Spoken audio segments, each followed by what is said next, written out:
السلام علیکم ورحمت الله وبرکاتہ دوستانو نننۍ ویډیو زما انتهایی اهم ویډیو ده د خروج نهایی باره کې چې د خروج نهایی د دې ملګرو کله ایکسپایر شي او په دې باندې بیا څلور پنځه کاله واوړي د دې دپاره بیا څه طریقې کار دی او د دې غرامو په دې باندې ما مختلف ویډیوز جوړ کړي خو د ملګرو ته نن سبا په دې باندې ډېرې مسلې مسایل دي دا ویډیو هم په تفصیل سره جوړوم تاسو ویډیو ټوله وګورئ او ویډیو لایک کړئ د ملګرو سره ضرور شیر کړئ ښه او که یوټیوب چینل باندې تاسو نوی ملګرو نو یوټیوب چینل سبسکرایب کړئ او فیسبوک پیج ضرور لایک کړئ د ملګرو سره او شیر کړئ ګورئ دوستانو اولنۍ دا خبره کوو چې ګوره تاسو کله هم تاسو فاینل ایگزیټ ځای خروج نهایی ځای کنه نو تر د هغه وخته پورې خروج نهایی ځان ته مه لګوئ تر څو پورې چې تاسو دا کنفرم کړئ چې ستاسو د کمپنۍ نه تاسو ته بقایجات هغه ملاو شوي دي چې کله ستاسو بقایجات ستاسو چې څومره اینډ اف سروس چې ورته وایي هغه کله کنفرم شي په هغې باندې خبره هغه تاسو ته ملاو شي نو د هغې نه پس د خروج نهایي په پیپر کمپنۍ ورکوي هغې باندې بیا ساین کوئ یو خو دغه خبره ده د دې نه اکثر ملګرو بیا مسلې ورته جوړېږي ښه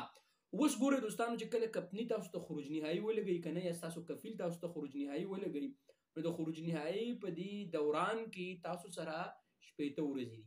تاسو له شپېته ورځو ویزه درکړئ چې شپېته ورځو کې دننه خپل معاملات کلیر کا شپېته ورځو کې دننه بیا د کینډم یعنې د سعودي عرب نه وځه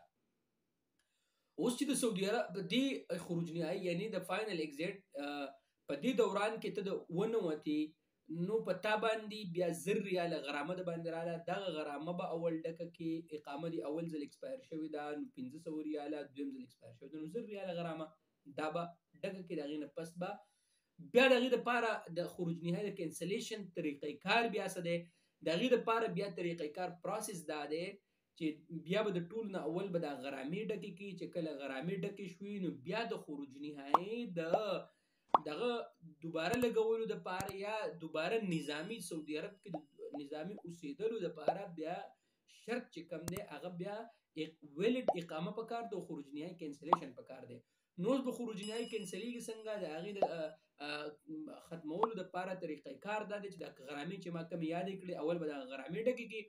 د هغې نه پس به بیا خپلې کمپنۍ سره به رابطه وکړي هغه به درله اقامه رینیو کړي اوس به ته وایي چې یاره اوس به تاسو وایي چې یاره عمر به اقامه چې کله رینیو کړې نو په هغې باندې ښه پوره پیسې راځي نو اوس د هغې دپاره حل دا دی چې 3 میاشتو اقامه ته رینیو کولی شي نو هغه اقامه چې کله ستا رینیو شي نو د هغې نه پس که بیا ته دوباره په خروج نهایي باندې ځي نو نظامي به ځان ته خروج نهایي ولګې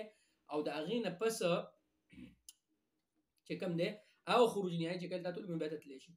د هغې نه علاوه بل د دې هېڅ حل نشته دی ګورئ دوستانو دغه د دې طریقې کار دغې حل دی د دې وجې نه زما تاسو ته ریکویسټ دی ملګرو چې څومره ملګري دلته چې کله تاسو ته خروج نهایي ولګي نو په دغه دوران کې تاسو وځئ دغه نه اوس چې کم ملګري ما د انقطاع العمل باندې ما ویډیو جوړه کړه انقطاع العمل والا ملګرو دپاره هم دغه سچویشن دی چې 2 میاشتې ټایم دی تاسو سره په 2 میاشتو کې به دننه تاسو یا د سعودي عرب نه وځئ یا به بل ځای ته نقل کفاله کوئ ادروایز که بل ځای ته نقل کفاله ونه کوئ نو بیا به د پسې 2 میاشتې پس به در پسې حروب شروع کېږي او بیا د هغه ډېره ګرانه مسله ده نو هغه دې خبرو کې تاسو ډېر زیات کوشش کوئ چې بیا او ګوره د بعضې ملګرو خروج نهایي د 15 شپږ کالو نه ایکسپایر دي هغه څومره مسلې دي ورته اوس که نه نو د دې شیزونو تاسو خیال ساتئ امید د دوستانو ویډیو هم خوښ شوي که ویډیو هم خوښ شوي یوټیوب چینل ضرور سبسکرایب کړئ او ویډیو ضرور د ملګرو سره شیر کړئ تھینک یو